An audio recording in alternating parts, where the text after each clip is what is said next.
Hello everyone, my name is Cliff and welcome back to my channel. This is Cliff's Dark Gems.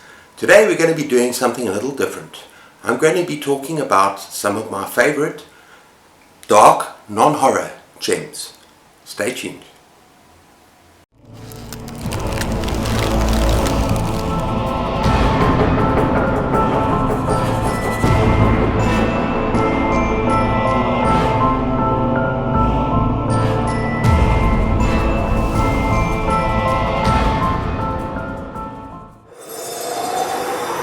Okay everyone, just to make this clear, these are not horror books.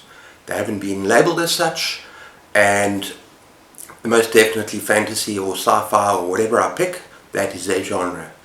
I'm doing this video because I think these books will possibly appeal to readers of horror, lovers of horror, and I've tried to make it as varied as possible. I've chosen from genres such as science fiction, fantasy, dark fantasy, even some children's book, YA, as well as one or two war stories. Okay, this is not a top 10 everyone, but I did actually put an extra 2 in here as a special mention, so I'm just going to go over them very quickly. The first is Sylvia Plath, The Bell Jar. Now I believe any book that deals with mental illness, a complete mental breakdown and suicide should be on this list. It's quite a sad story, very disturbing. And what makes it particularly powerful is that Sylvia Plath, who at the time was writing under alias, actually took her life a month later after the book was published. So yeah, it's powerful stuff. The second book is a memoir called The Diving Bell and the Butterfly by a Frenchman named Jean-Dominique Barbie. Now this is a very sad book, but at the same time it's very disturbing and terrifying, the concept, but at the same time in equal measures it's very uplifting. And he actually wrote this book. What happened to him is he basically suffered a stroke, woke up in hospital completely paralyzed. He couldn't move a thing, but he was totally conscious, totally aware. The only thing he could actually move was his eyelids. And this is called locked-in syndrome. And what he managed to achieve in his life while he was living in that state is he wrote a book communicating with his left eyelid only, flickering up and down, and he actually managed to communicate and create this book through that technique. So I found it quite an amazing story, but the first half or the first quarter, when you actually see him and the pain and the horror he's going through of being trapped inside his own body, I really just think this deserves to be on this list. Okay, next up we have a World War II book. But don't worry if you have absolutely no interest in war. This is completely different. And it's a book called Das Buch by Lothar Gunther Buchheim. Now, the author was a war correspondent for Nazi Germany. And he used to go on the U-boats, going out into the Atlantic, and basically watching what was happening and taking notes and so on. And he wrote this book about a submarine in distress out in the middle of the Atlantic. This is not so much a book about taking sides. It's not so much a book about war as in us and them. It's a book about real men and fear and claustrophobia and terror, and being trapped in this submarine with these men being hunted, with basically the ocean itself is starting to close in on the submarine, damaging the submarine, and it is a terrifying novel. Yeah, really it's all about the fear of these men, what they're going through. I mean, can you only imagine? There's nowhere to go, and how they react to the situation. So for me it is truly horrific, and it would fit very well into the horror genre, even though it's a World War book. Okay, the next one, I was deliberating whether I wanted it on this list or not. But it is a children's story that is probably better appreciated by adults because of the dark themes. And you know, on Goodreads I look up what other people are reading, especially some booktubers, some big booktubers. And there are a couple of big booktubers that absolutely love this book. And this book is The Golden Compass from his Dark Materials by Philip Pullman. Now, you might be saying to me, but this isn't a horror, what are you talking about? There are dark themes running through this book, adult themes, mature themes, not just talking about the violence and everything else. Let's just look at what the book's about, okay? You got Lyra, an awesome heroine, who goes out to find these missing children that have been taken. And she goes out with her demon. Now demons, every single adult and child has a demon in this world. And that is these creatures that basically reflect the personality of the child, in this case. And they cannot be more than 5 yards or something apart from a child. Otherwise it becomes quite traumatic for the child. So it's almost like a soul. It's almost like an analogy for someone's soul in this world. And now taking these children and doing experiments on them and doing this thing called intercision on them. I don't know if I pronounced that correctly. And I'm not going to tell you any more about that. I don't want to give away spoilers. But let's just say that it is haunting, it's chilling, and I found it kind of heartbreaking. So I think for that reason alone this book deserves to be on this list. Okay then, I've tried to choose only 2 dystopian science fiction type books for this list because it's the kind of genre that fits in very well with horror, and it would be a little bit too obvious to just fill the whole list with those type of books. But I had to include Brave New World by Aldous Huxley. Now, imagine a world where there's no violence, there's no blood, there's no gore, there's no horror really. That people are absolutely at peace. They do whatever the government wants them to do because they've been programmed that way, and they don't think for themselves. Hey, if you want pleasure, if you want sex, yeah, we'll hook you up. But if you want love and intimacy, no, that's not going to happen. From a young age, children, actually from being infants, they are conditioned to behave and think in a certain way. The government decides where they go in their life, and that is it. There's no question from them. And because they've been basically brainwashed, they don't question. They just sit back and do whatever the government wants them to do. I found this more horrifying than if you do something wrong, let's say, and there's violence used as a punishment.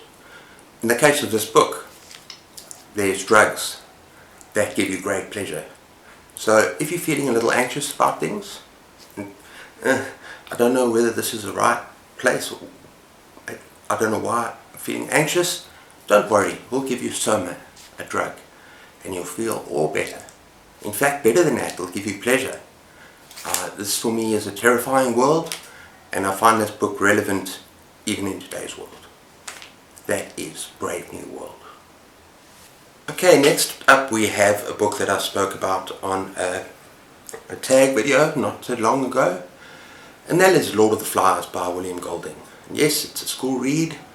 It scared the crap out of me at school. It scared the crap out of me when I was teaching it, and I still think about it today. So basically you have this group of British boys, well-mannered British boys, that get stranded on a desert island. They've got no adult supervision. So they decide they're going to make the most of this, they're going to be civilized, they're going to create a society that's ordered. What happens? What could possibly go wrong? Basically everything. This is a story about madness, murder, violence, pretty much anything, and there's a hint of the supernatural as well. Who can forget that scene when there are savages running after those pigs? Kill the pig, cut its throat, spill its blood. Yeah, there are some chilling moments in this book, in this novel, and I think it belongs on this list. In fact, I think on Goodreads some people actually claim it is a horror, and I'm one of them that thinks maybe it should have that classification as well, because there are terrifying scenes and terrifying themes in this particular novel. That is Lord of the Flies. Okay, next up we have another book that surprisingly enough I taught middle grade, and that is The Knife of Never Letting Go by Patrick Ness. Now you need to forget about the movie. That was dismal. This is a powerful, dark book.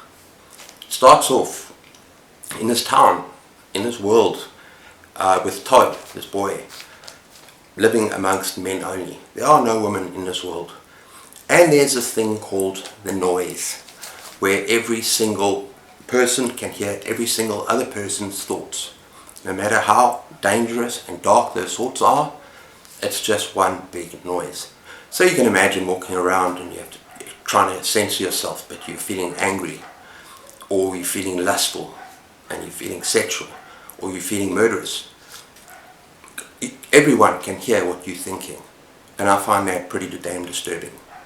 But in addition to that, it's also about serious violence.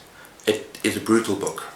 It is not a simple read, and I actually still think some of the kids that I taught were a little bit traumatized by it.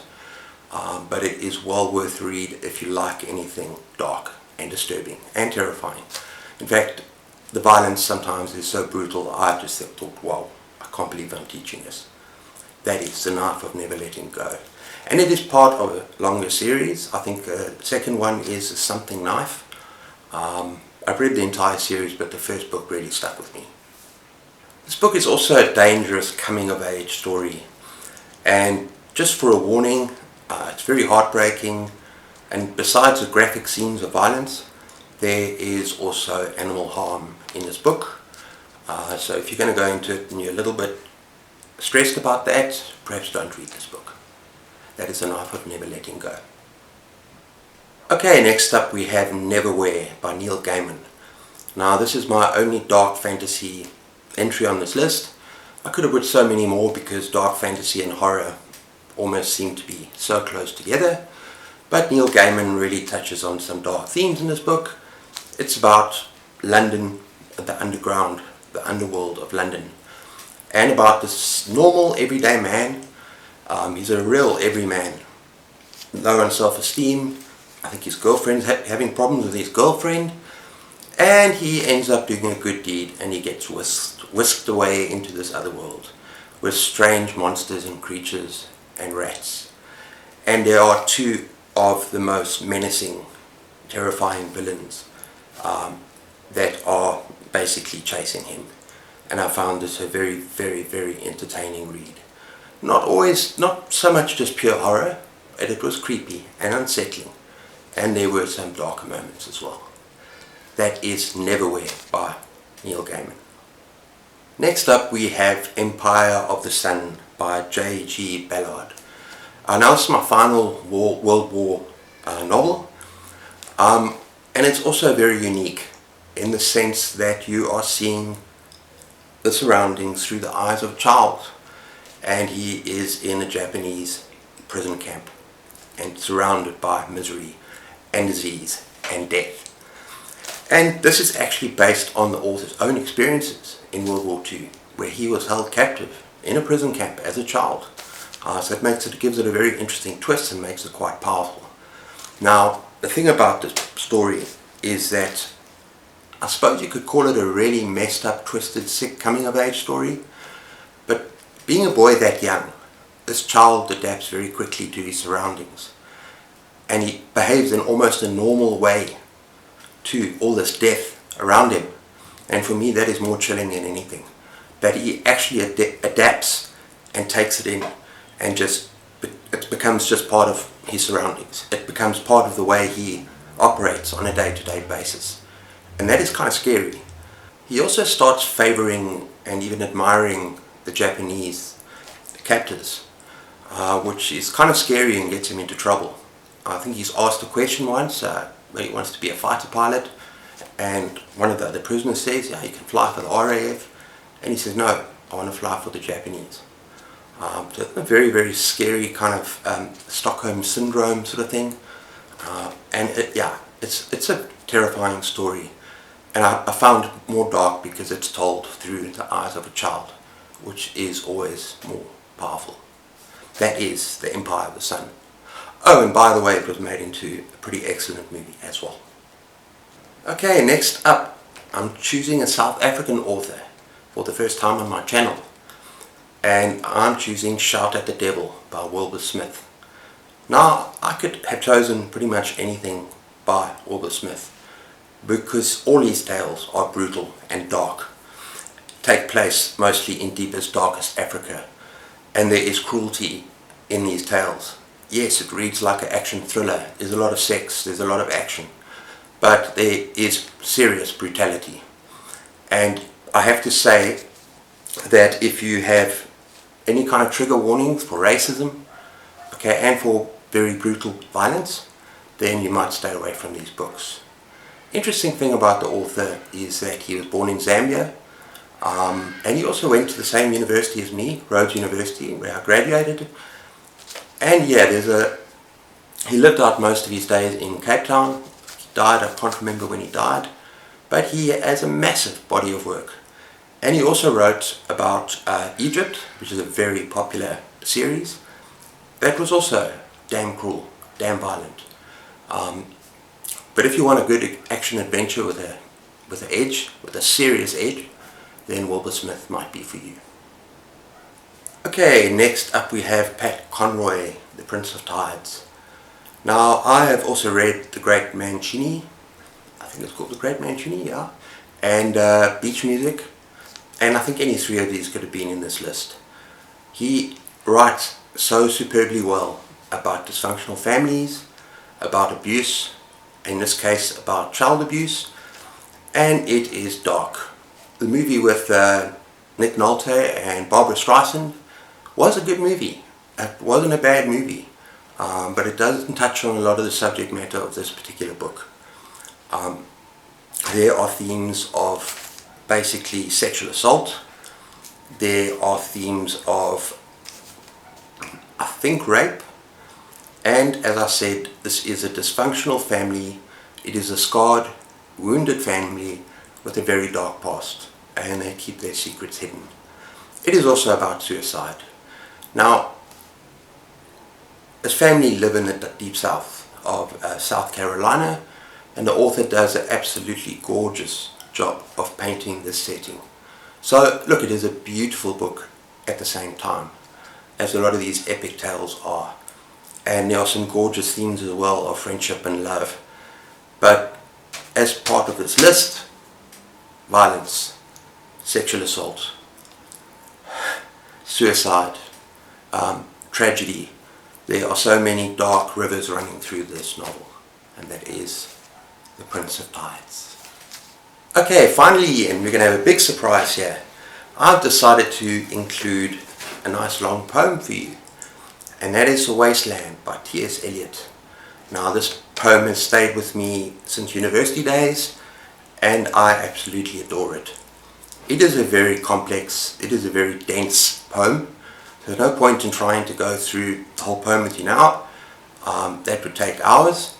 But one thing that stands out for me is the desolate, broken, messed up landscape, and the idea that civilization is crumbling. There's a decaying of society, a decayed world.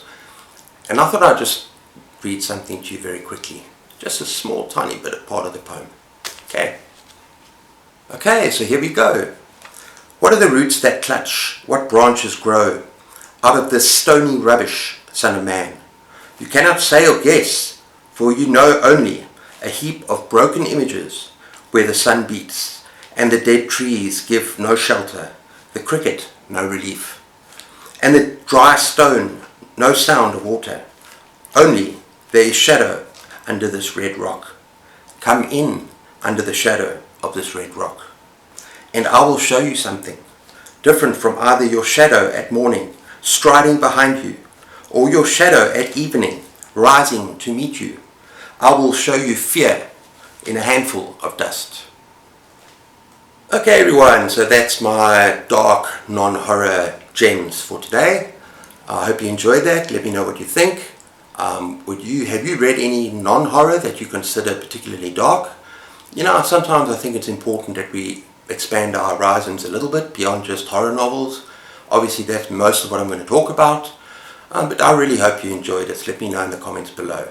And be sure to like and subscribe. And until next time, take care. Keep those pages turning. Cheers.